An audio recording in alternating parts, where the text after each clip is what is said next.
Welcome students. I think you all are fine. আমরা last ক্লাসে পরমাণুর গঠন এই অধ্যায়টি শেষ করেছিলাম। তোমাদের সিলেবাসে যেটুকু কন্টেন্ট আছে আমরা 5টা ক্লাসে সবটাই আলোচনা করে দিয়েছি। আশা করি তোমরা সকলেই পড়েছো ভালো করে। এর সাথে আমি লাস্ট দিন তোমাদেরকে কিছু প্রশ্ন দিয়েছিলাম, পিডিএফ ফাইল হোয়াটসঅ্যাপ গ্রুপে আমি পোস্ট করে দিয়েছিলাম। তো তাতে কিছু বিবিধ প্রশ্নাবলী ছিল এবং সঠিক উত্তর নির্বাচন কিছু প্রশ্ন ছিল। তোমরা যারা করেছো বা যারা পারোনি করতে, তো তাদের জন্য আমি আজ এই ভিডিওটি নিয়ে এসেছি। তো ভিডিওটি দেখবে ভালো করে।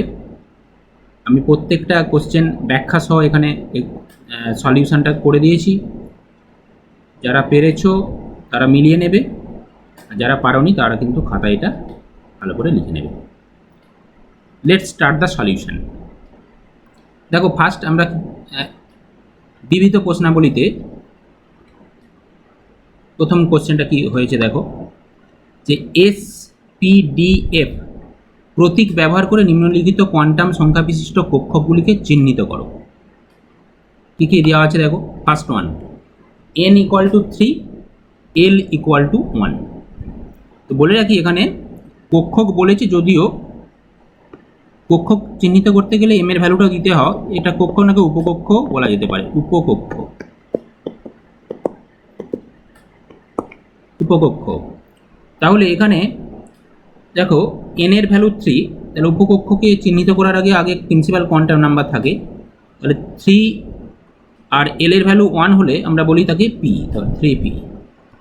উপকক্ষটা হয়ে গেল 3p। ওকে, আচ্ছা, এরপরে যেটা দিয়েছে দেখো, n = 4, l = 2। তাহলে এই উপকক্ষটাকে কিভাবে চিহ্নিত করব? 4 l 2 হলে সেটাকে আমরা কী দিয়ে প্রকাশ করি না, d দিয়ে। তাহলে 4d উপকক্ষটি রিপ্রেজেন্ট করা হয়ে গেল। এইভাবে করতে বলেছে। n = 2, l = 0। n 2 principal quantum number 2 লিখে দিলাম। l 0 হলে সবসময় আমরা বলি কি হয়, s উপকক্ষ হয়। তাহলে 2s, এটাকে আমরা 2s দিয়ে রিপ্রেজেন্ট করতে পারি। আবার একইভাবে দেখো পরেরটা দিয়েছে n = 5, l = 3। তাহলে 5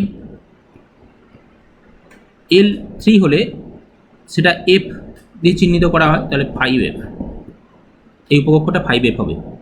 এরপরটা কি দিয়েছে দেখো, n = 1, l = 0। তাহলে l 0 হলে সবসময় s কে নির্দেশ করে। তাহলে 1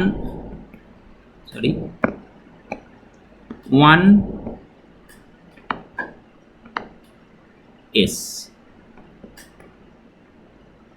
ওকে, এটা কি হবে তাহলে বলো, 3d। 3 l এর ভ্যালু 2 হলে d হয় 3d।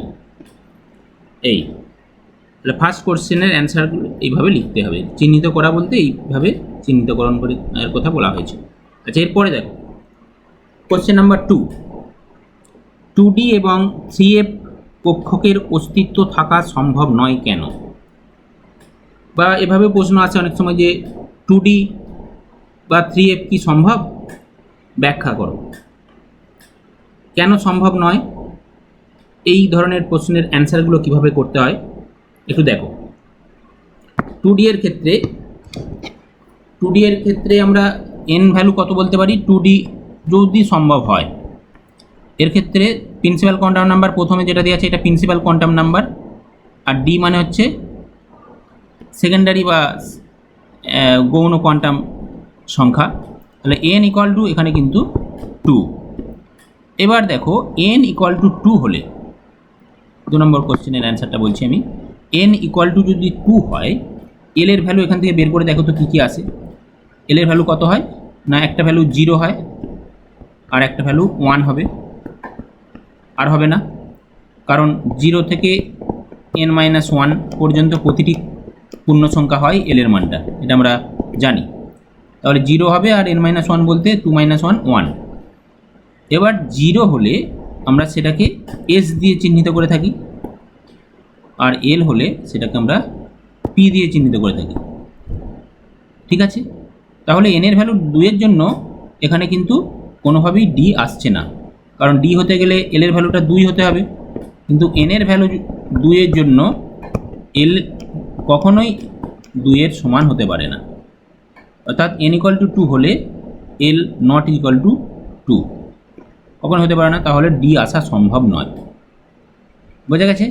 এভাবে ব্যাখ্যাটা দিতে হবে। কিভাবে লিখবো, যে 2D এর ক্ষেত্রে n = 2, n এর মান 2 হলে l এর মানগুলি হয় 0, 1, অর্থাৎ 2s 2p সম্ভব কিন্তু 2D সম্ভব নয়।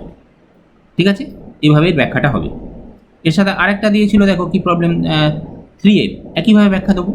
3f দেখো, 3f এর ক্ষেত্রে 3f এর ক্ষেত্রে আমরা কি লিখব, যে n = এখানে 3। ওকে, n = 3 হলে l এর ভ্যালুগুলো একইভাবে লিখে ফেলো, 0 হয়, 1 হয়, 2 হয়। 3 তো হওয়া সম্ভব নয়। এবার 1 হলে আমরা সেটাকে রিপ্রেজেন্ট করব 3s, প্রিন্সিপাল কোয়ান্টাম নাম্বার যেহেতু 3, তাহলে 3s হবে। আর l এর ভ্যালু 1 এর জন্য এটা হবে 3p, আর l এর ভ্যালু 2 এর জন্য হবে 3d। তাহলে কোনোভাবে কি 3f আসছে?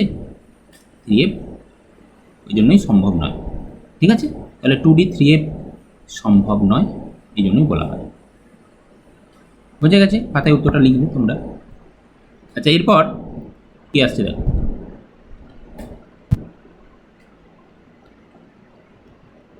সর্বনিম্ন কোন মুখ্য শক্তি স্তরে জি উপকক্ষ থাকতে পারে? এতে কতগুলি কক্ষক এবং সর্বাধিক কয়টি ইলেকট্রন থাকবে? আমরা এস পি ডি এফ এই 4টে উপকক্ষে সর্বোচ্চ ইলেকট্রন ধারণ ক্ষমতা পাউলি অপবর্জন নীতি থেকে আমরা গণনাটা দেখিয়েছিলাম, তোমাদের নোটসে দেওয়া আছে। জি হওয়া সম্ভব।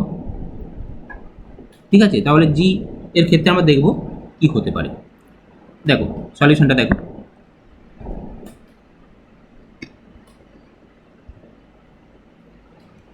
কোশ্চেন নাম্বার 3,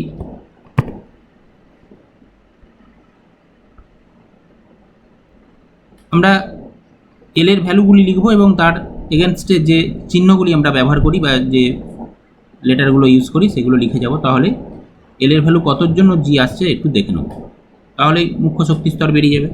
ঠিক কি না? দেখো কীভাবে করতে হবে। এল = 0, 1, 2, 3, 4। এল = 0 হলে এটা এস, এটা পি, এটা ডি, এটা এফ, আর এটা জি। তার মানে জি হতে গেলে জি উপকক্ষের জন্য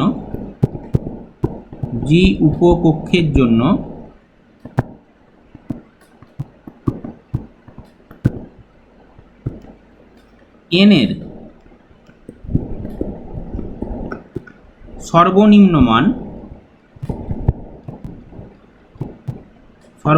মান কত হতে হবে? দেখো জি 4, এল ভ্যালু 4 হতে গেলে সবসময় দেখবে এল = 4 মানে এন এর ভ্যালুটা তার থেকে অন্তত 1 বেশি হতে হবে। ঠিক আছে, 1 অন্তত বেশি হতে হবে, তার থেকে বেশি থাকা সম্ভব কিন্তু অন্ততপক্ষে 1 বেশি হতে হবে। তাহলে সর্বনিম্ন মান হবে, আমরা এল এর ভ্যালুর সাথে আমরা 1 যোগ করে দেবো, = হয়ে যাবে কত? 5। তার মানে এন এর সর্বনিম্ন মান দাঁড়িয়ে গেল 5। তার মানে মুখ্য স্তর কত? পঞ্চম মুখ্য স্তর থেকে, তার মানে জি উপকক্ষ আসা সম্ভব। বোঝা গেছে? আচ্ছা, ওর সাথে আরও কিছু কোশ্চেন ছিল, কি দেখো, এতে কতগুলি কক্ষক এবং সর্বাধিক কয়টি ইলেকট্রন থাকতে পারে? এবার কক্ষক সংখ্যা আমরা তো বের করতে জানি কিভাবে, এল এর ভ্যালু থেকেই আমরা এম এর ভ্যালু পাই, প্রতিটা এম এর ভ্যালু এক একটা কক্ষককে নির্দেশ করে। তাহলে এল = যদি 4 হয়, এম এর ভ্যালুগুলো একটু লিখে ফেলো। এম সমান কী হয়? -L থেকে +L পর্যন্ত প্রতিটি পূর্ণ সংখ্যা হবে, মাঝে 0 থাকবে। তাহলে -L, -3, -2, -1, 0, তারপরে +1, +2, +3, +4। কটা মান হলো? 1, 2, 3, 4, 5, 6, 7, 8, 9। তাহলে 9টি এম এর 9টি মান এসেছে, মানে এক একটি এম এর মান এক একটি কক্ষককে নির্দেশ করে, তাই তো নাকি? তাহলে এক একটি এম এর মান এক একটি কক্ষককে নির্দেশ করে। তাহলে অতএব জি এর মধ্যে কক্ষকের সংখ্যা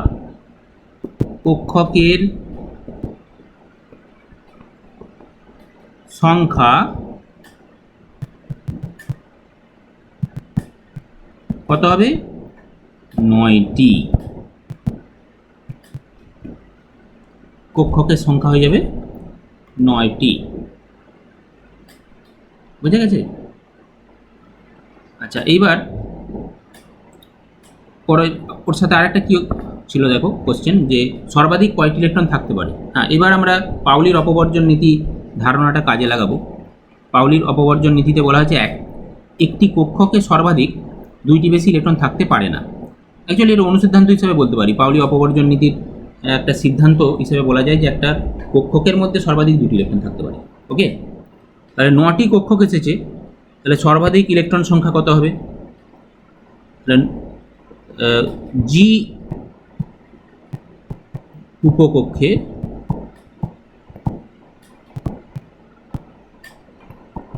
সর্বাধিক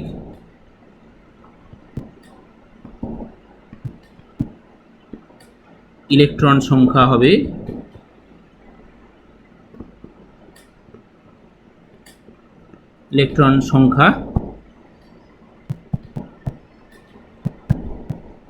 না, কক্ষক সংখ্যা 9, তাকে 2 দিয়ে গুণ করে দেবো, মানে 18টি।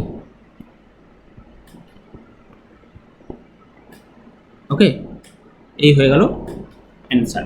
তাহলে অ্যান্সারগুলি, এটা একটা অ্যান্সার হলো, কক্ষকের সংখ্যা জানতে চেয়েছিল, তাহলে এটা একটা অ্যান্সার হলো।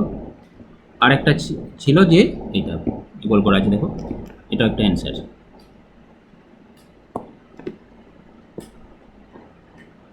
এই কোশ্চেনটাতে মোট 3টে অ্যান্সার আসবে। বোঝা গেছে?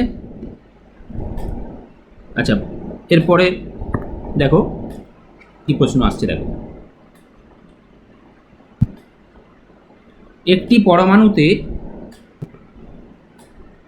উপস্থিত সর্বোচ্চ কয়টি ইলেকট্রনের ক্ষেত্রে n+l = 4 হবে? এই ধরনের কোশ্চেন খুব ইম্পর্টেন্ট, এটা আসছে এমসিকিউতে। দেখো এই ধরনের কোশ্চেন আছে, পাবে। দেখো এটা কিভাবে করতে হবে।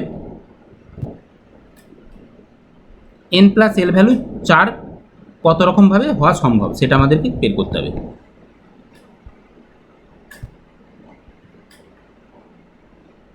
এটা 4-এর কোশ্চেনটা, তাই তো?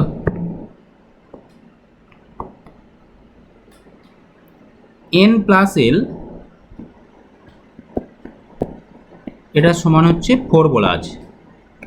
কত রকমভাবে সম্ভব? দেখো n এর ভ্যালু আমরা লিখবো, আর এর ভ্যালু লিখে যোগ করবো, এটা 4 মেলাবো। তাহলে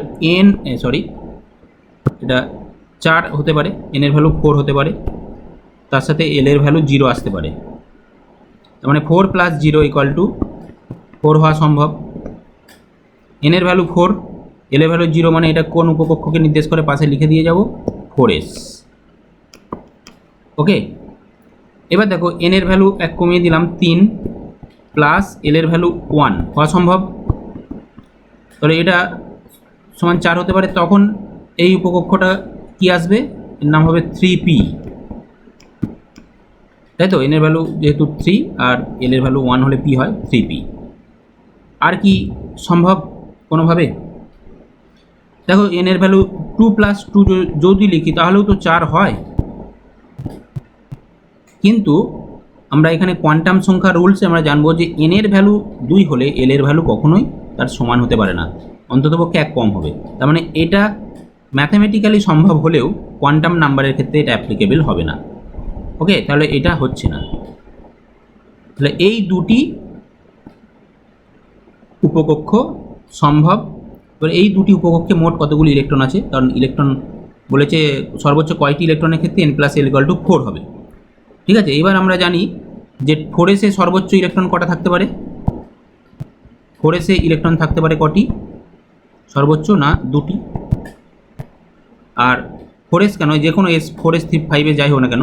আর 3p, এখানে 3p উপকক্ষটা আমরা p উপকক্ষেও জানি কটা সর্বোচ্চ থাকে না, 6টি। তাহলে মোট ইলেকট্রন সংখ্যা হয়ে যাবে কত? মোট ইলেকট্রন সংখ্যা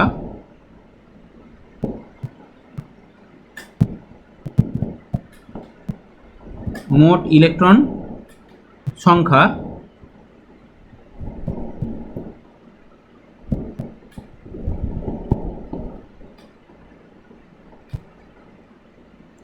মোট ইলেকট্রন সংখ্যা যাদের n+=4, যাদের ক্ষেত্রে কি n+l=4, এটা সমান হবে কত না, এই 6 আর 2 যোগ করলেও 8টি। তার মানে যে কোনো একটা পরমাণুর মধ্যে সর্বোচ্চ 8টি ইলেকট্রনই পাবে যাদের n+l এই যোগ করলে সেটা সবসময় 4 আসবে। বোঝা গেছে এই প্রবলেমটা? ওকে, আচ্ছা এরপরে কি কোশ্চেন আসছে দেখো একটু। হ্যাঁ, একটি 4f ইলেকট্রনের m এর সম্ভাব্য মানগুলি লেখো। এরকম কোশ্চেন আসে, খুব কমন কোশ্চেন। দেখবে বিভিন্ন কোশ্চেন পেপার ঘাঁটবে এবং সালের কোশ্চেনও দেখতে পারো, দেখবে সেখানে এই ধরনের প্রশ্ন আছে। একটি 4f ইলেকট্রনের m এর সম্ভাব্য মানগুলি লেখো। m এর সম্ভাব্য মান এই একটু আগে দেখালাম যে f হলে m এর কী কী সম্ভাব্য মান থাকতে পারে। আগের ওই 3-এর যে কোশ্চেনটার অ্যান্সারটা আমি আলোচনা করলাম ওটা একবার দেখবে। তবু আমি এটা সলভ করে দিচ্ছি, দেখো কীভাবে করতে হয় এটা।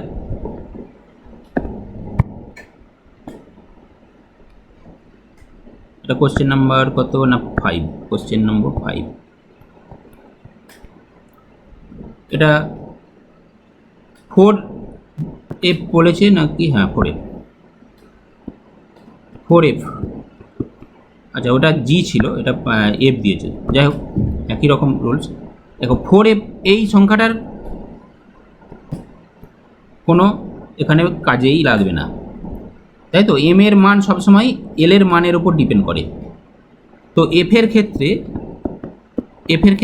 এল এর কত হয়? এফ উপকক্ষটার ক্ষেত্রে এল ভ্যালুটা হয় 3, তাই না? অর্থাৎ এল এর ভ্যালু 3 হলে তবেই এফ সম্ভব। তো এল এর মান যদি 3 হয়, এবার এম এর মানগুলো বলে দাও। অতএব এম এর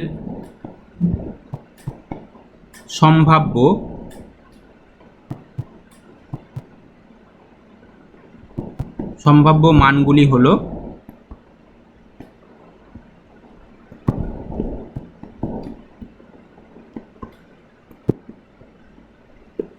কি কি না, -l মানে -3, -2, -1, 0, তারপরে প্লাসে চলে যাবে আবার +1, +2 আর +3। ওকে, কটা মান হলো? 1, 2, 3, 4, 5, 6, 7, 7টাই মান হয়। ঠিক আছে, কারণ এটার ফর্মুলা আছে তো যে l2l+1 সংখ্যক হবে সবসময় কি এম এর মানটা সবসময় 2l+1 সংখ্যক। এম এর মান সংখ্যা মানে কতগুলি মান হতে পারে আর। আশা করি প্রশ্নের উত্তরটা বোঝা গেছে। আচ্ছা এরপরে কি কোশ্চেন আসছে একটু দেখো।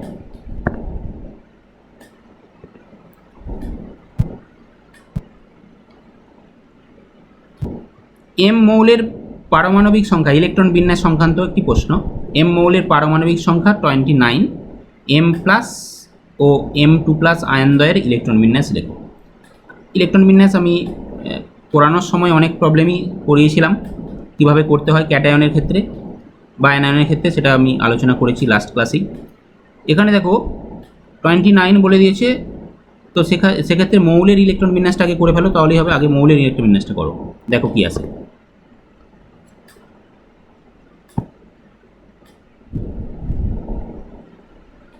আচ্ছা, কোশ্চেন নম্বর এটা তোমার 6, ঠিক আছে। তাহলে এম মৌলটির ইলেকট্রন বিন্যাস, যার কিনা পরমাণু ক্রমাঙ্ক বলে দেওয়া আছে, কোনো সমস্যা নেই, এটা বলে দেওয়া থাকলে খুবই সহজ হয়ে গেল। ইলেকট্রন বিন্যাস উপকক্ষের শক্তির ক্রম অনুযায়ী 1s2, 2s2, 2p6, 3s2, 3p6, দেখো 18টা হয়ে গেছে। এইবার 4, সরি আগে 3dটাই লিখি, মানে এনের মান অনুসারে লেখা হচ্ছে, কিন্তু শক্তি কম। 3d আর 4s আমি লিখছি, এটাই সবার বাইরের কক্ষ। কি হয় না, হওয়া উচিত ছিল 4s2, 3d 9, তাই তো?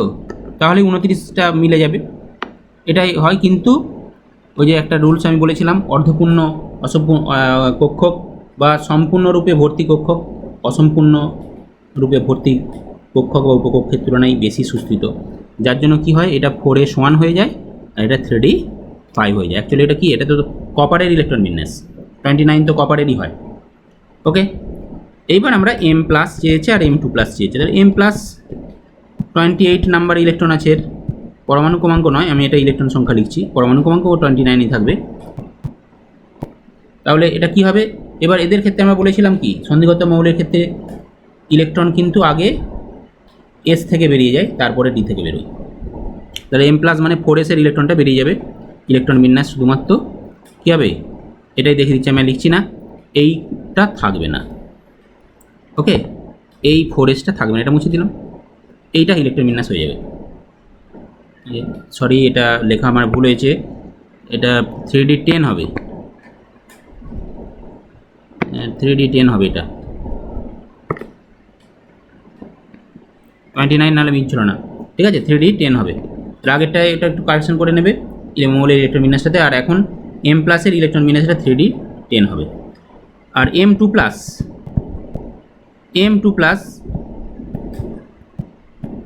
m2 প্লাস এতে আরও একটা ইলেকট্রন কমে গেল, 27 ইলেকট্রন হবে, 27 ইলেকট্রন। এর ক্ষেত্রে আমি বলেছিলাম, দেখবে যে এস থেকে ইলেকট্রন বেরিয়ে যাওয়ার পর তারপরেও যদি ইলেকট্রন বের করার প্রয়োজন হয়ে পড়ে, তাহলে কিন্তু ডি থেকে যাবে। তাহলে এখানে 3d থেকে একটা বেরিয়ে গেলে 3d9 হয়ে যাবে। তাহলে এটা ইলেকট্রন বিন্যাসটা লিখে দিচ্ছি, 1s2, 2s2, 2p6, 3s2, 3p6, 3d9, ঠিক আছে। এখানে আরেকটা কোশ্চেন অ্যাড করা যেতে পারতো যে এই দুটোর মধ্যে কোনটি সুস্থিত বেশি, কোন আয়নটি বেশি সুস্থিত, m প্লাস আর m2 প্লাসের মধ্যে, ঠিক আছে। সেটা থেকে আমরা কি বলবো বলো, যে অর্ধপূর্ণ আর অসম্পূর্ণ কক্ষকের সুস্থিরতার যে ধারণাটা আমরা দিয়েছি তোমাদেরকে, সেটা থেকে বলো যে 3d m প্লাসটার বেশি সুস্থিত হবে, কারণ এটা 3d10, মানে ডিটা সম্পূর্ণরূপে ভর্তি আছে। ওকে, যদি ওই কোশ্চেনটার মধ্যে নেই, আমি একটু বলে দিলাম, ওটাও এর মধ্যে কোশ্চেনটা দিতে পারতো। আচ্ছা, এরপরের কোশ্চেনটা দেখো, এরপরের কোশ্চেন কি আসছে দেখো, অরবিটাল কোয়ান্টাম সংখ্যা 3 কোন উপকক্ষকে চিহ্নিত করে, এর চৌম্বক কোয়ান্টাম সংখ্যা কয়টি? অরবিটাল কোয়ান্টাম সংখ্যা মানে হচ্ছে গৌণ কোয়ান্টাম সংখ্যা, অ্যাকচুয়ালি বলতে চেয়েছে। তাহলে অরবিটাল কোয়ান্টাম সংখ্যা 3 হলে কোন উপকক্ষ চিহ্নিত করে বলতে হবে, আর এর চৌম্বক কোয়ান্টাম সংখ্যা কয়টি হবে, ঠিক আছে। এটা এই কোশ্চেনটা আর এই কোশ্চেনটা একই, শুধু ভাষাটা আলাদা, ঠিক আছে, একই অ্যান্সার হবে। দেখো 3 হলে কোন উপকক্ষকে চিহ্নিত করে,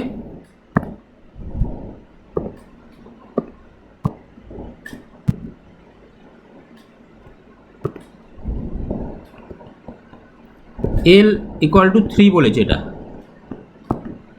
L ইকুয়াল টু 3 হলে কি হয়,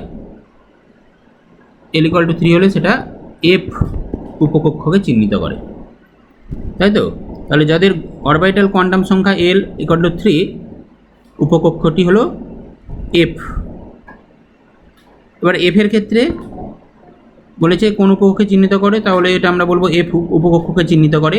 এর চৌম্বক কোয়ান্টাম সংখ্যা কয়টি? চৌম্বক কোয়ান্টাম সংখ্যা মানে এম, তাহলে এম এর মান সংখ্যা হবে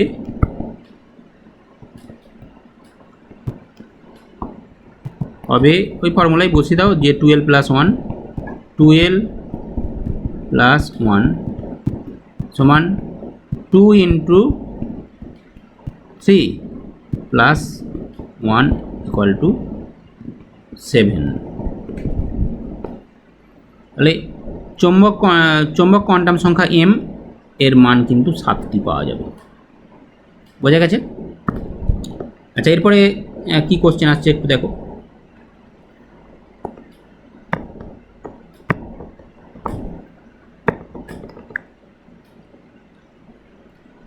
এটা আমরা করিয়েছিলাম।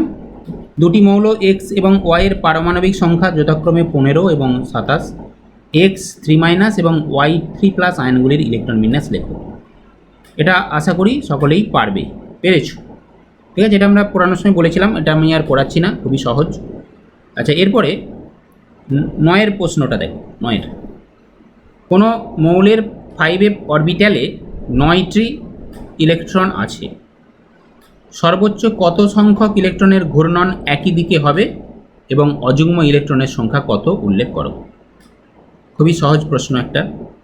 আমরা হুন্ডের যে সূত্রটা পড়িয়েছিলাম সেই কনসেপ্টটা একটু কাজে লাগাবো অযুগ্ম ইলেকট্রন সংখ্যা নির্ণয়ের ক্ষেত্রে এবং একই দিকে ঘূর্ণায়মান ইলেকট্রন কটা আছে সেটা গণনার ক্ষেত্রে।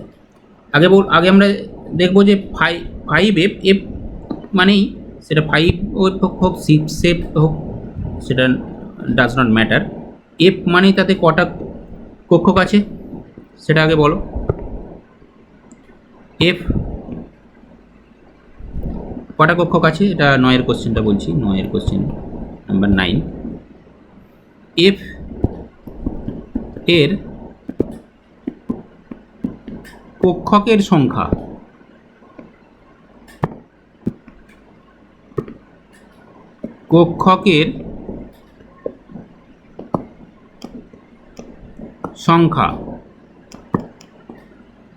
কক্ষকের সংখ্যা মানে তো এম এর মানগুলি আর কি। এইমাত্র বললাম যে এম এর কটা মান পাওয়া যাবে, উপরে যে লেখা আছে দেখো 7টি। এফ এর কক্ষকের সংখ্যা তাহলে হবে 7টি। ঠিক আছে, এবার ওই 7টি কক্ষকে কটা ইলেকট্রন আছে বলেছে এখানে দেখো, 9টি ইলেকট্রন আছে, যে দেওয়া আছে দেখো 9টি ইলেকট্রন আছে। তাহলে 7টি কক্ষকে আমি ছক করে নেব, যেভাবে বক্স করে দেখানো হয়। 7টি কক্ষক দেখালাম, 1 2 3 4 5 6 7, 9টি আছে। হুন্ডের এটা 5f উপকক্ষ বলেছে, যাই হোক। তো এখানে হুন্ডের সূত্র অনুসারে আমরা 9টি ইলেকট্রনকে প্রথমে দেখো প্রত্যেকটাতে একটি করে ইলেকট্রন দেবো, কারণ এই উপকক্ষের কক্ষকগুলি সমশক্তি সম্পন্ন, আর সমশক্তি সম্পন্ন কক্ষক থাকলে প্রথমে একটি করে ইলেকট্রন প্রবেশ করে প্রত্যেকটি কক্ষকে এবং তাদের ঘূর্ণন একই দিকে হয়। এটাই হুন্ডের সূত্রে বলা হয়েছে। তাহলে 7টা হয়ে গেল, 9টা বলেছে। এবার পেয়ারিং শুরু হবে, এইখানে একটা পেয়ারিং করবে, এইখানে একটা পেয়ারিং করবে। বোঝা গেছে? তাহলে একই দিকে ঘূর্ণন, এবারে কোশ্চেনটা যেটা করেছে দেখো, যে সর্বোচ্চ কত সংখ্যক ইলেকট্রনের ঘূর্ণন একই দিকে হবে। তাহলে একই দিকে ঘুরছে সর্বোচ্চ ইলেকট্রন সংখ্যা, একই দিকে ঘুরছে প্রথম দুটো কক্ষকে, নিচের দিকে ঘুরছে এরকম দুটো ইলেকট্রন আছে দেখো, যে এটা, আর ওপরের দিকে ঘুরছে এরকম ইলেকট্রন সংখ্যা 1টা 2টো 3টে 4টে 5টা 6টা 7টা। তাহলে 7টা কক্ষক আছে, 7টা কক্ষকেই আমরা ম্যাক্সিমাম ইলেকট্রন পাবো যেটা একই দিকে ঘুরছে। তাহলে এর অ্যান্সারটা হবে মোট 7টি ইলেকট্রন, মোট সর্বোচ্চ করেই, সর্বোচ্চটা চেয়েছে,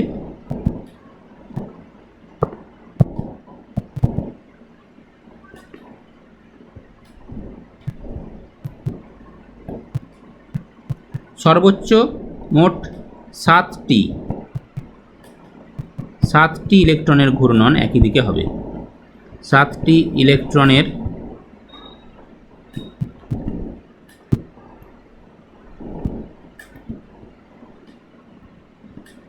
ইলেকট্রনের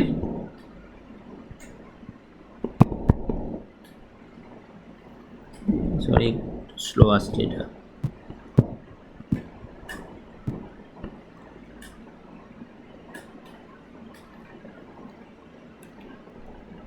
সর্বোচ্চ 7টি ইলেকট্রনের ঘূর্ণন একই দিকে হবে। ঠিক আছে, আর একটা কোশ্চেন আছে ওর সাথে দেখো, এবং অযুগ্ম ইলেকট্রনের সংখ্যা কত উল্লেখ করো। অযুগ্ম ইলেকট্রন গণনা আমরা করতে জানি। দেখো এই 7টি ঘরের মধ্যে 1 2 3 4 5টা ঘরেতে একটা করে ইলেকট্রন আছে। বলেছিলাম এক একটা কক্ষকে একটি করে যদি ইলেকট্রন থাকে তাহলে সেটাই হবে অযুগ্ম ইলেকট্রন। তাহলে অযুগ্ম ইলেকট্রনের সংখ্যা হবে কটি? 5টি। ঠিক আছে, আর একটা উত্তর তাহলে এখানে হবে অযুগ্ম ইলেকট্রনের সংখ্যা 5টি। এটা ওর সাথে এখানে করে দেবো। তাহলে অযুগ্ম ইলেকট্রনের সংখ্যা হবে 5টি। হয়ে গেল উত্তর, 9 কোশ্চেনের অ্যান্সার হয়ে গেল। এবার দেখো কি কোশ্চেন আসছে। দেখো প্রদত্ত কোন কোন অরবিটালগুলি সম্ভব নয়, এই ধরনের প্রশ্ন আমি 2 কোশ্চেনটাতে দেখালাম কীভাবে করতে হয় এই ধরনের প্রশ্নের অ্যান্সারগুলি। কী কী দিয়েছে দেখো, 1p 2d 3s 3f। ঠিক আছে, প্রত্যেকটা উপকক্ষগুলিকে আমরা লিখে নেবো, দিয়ে কোনটা সম্ভব কিন্তু কোনটা সম্ভব নয় চেক করব। কীভাবে করতে হবে দেখো, এটা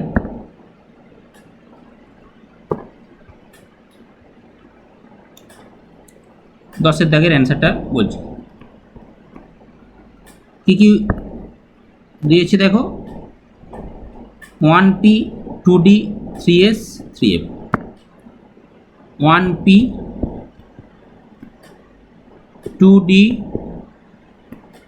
3s 3f।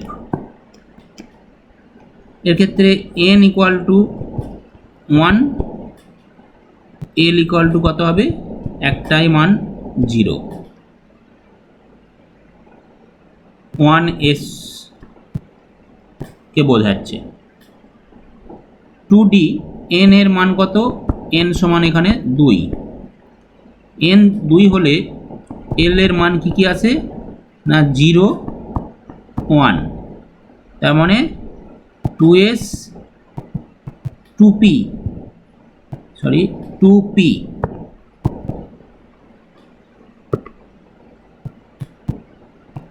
টুটি কোনোভাবে আসে না, এই দুটো উপকক্ষ সম্ভব n এর মান 2 হলে। এখানে n এর ভ্যালু হচ্ছে 3 বলা আছে, তাহলে 3 n ইকুয়াল টু 3, l এর মান কি কি সম্ভব না 0 1 2, তার মানে 3s আসছে এখানে, 3s 3p আর 3d। আর n ইকুয়াল টু 3, এটার ক্ষেত্রে দেখো n ইকুয়াল টু 3 এটার মতনই এখানে কিন্তু আসছে না, 3dতেই শেষ হয়ে যাচ্ছে, 3f আসবে না। ঠিক আছে, এটা 3s, এটারও ক্ষেত্রে 3s 3p আর 3d। তাহলে সম্ভব একটাই হলো, আমরা দেখতে পাচ্ছি সেটা হচ্ছে 3s। আমি এই মুখ্য কোয়ান্টাম সংখ্যাগুলির থেকে সম্ভাব্য উপকক্ষগুলি লিখেছি নিচে নিচে। এই ওকে, তাহলে এখানে দেখছি যে কোনোভাবেই 2D কোথাও, এখানে উপকক্ষগুলো যে লেখা হয়েছে এখানে কোথাও 2D নেই, 1pও নেই আর 3fও নেই, শুধু আছে কে না 3s। তাহলে এখানে সম্ভব শুধুমাত্র কোন উপকক্ষটা, 3s। 3s এই উপকক্ষটাই একমাত্র এখানে সম্ভব। বোঝা গেছে? বিবিধ প্রশ্নাবলীতে আমি এই কটা কোশ্চেন তোমাদেরকে দিয়েছিলাম, যারা করেছো দেখো সঠিক হলো কি না, আর যারা পারোনি একটু ভিডিওটি দেখে পজ করে করে খাতায় তুলে নাও। ওকে, এরপরে আমি সঠিক উত্তর নির্বাচন আছে, সেটা আমি পরে আর একটা ভিডিও বানাচ্ছি, সেটাতে সঠিক উত্তর নির্বাচন প্রশ্নগুলি আলোচনা করব এবং ডিটেলসে ওর এক্সপ্লেনেশন সমেত। ওকে, আপাতত এই পর্যন্তই। থ্যাংক ইউ ভেরি মাচ, আশা করি তোমরা বুঝতে পেরেছো। এখানেই শেষ করছি।